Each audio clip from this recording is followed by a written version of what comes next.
Balitang Probinsya.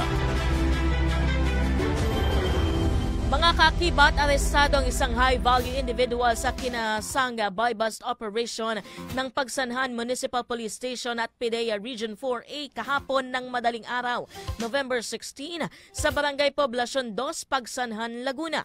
Alamin ang kabuang report kay Kevin Pamatmat. Kevin! Kasalukuyang nasa kustodya ng Pagsanhan Municipal Police Station ang naaresto ng suspect habang inihahanda ang mga ikaukulang dokumento para sa isasampang kaso labang dito.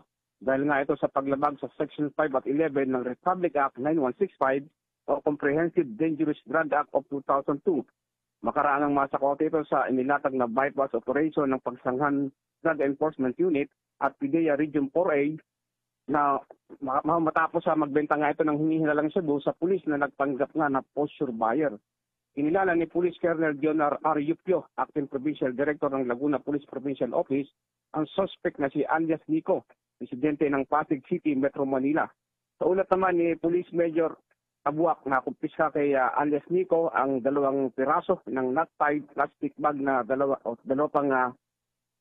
na heat sealed transparent sa sale na naglalaman nga ng hinihilayang Cebu ang may kabuoang timbang na humigit kumulang 200 gramo at may standard price na aabot nga ng 1,360,000 pesos.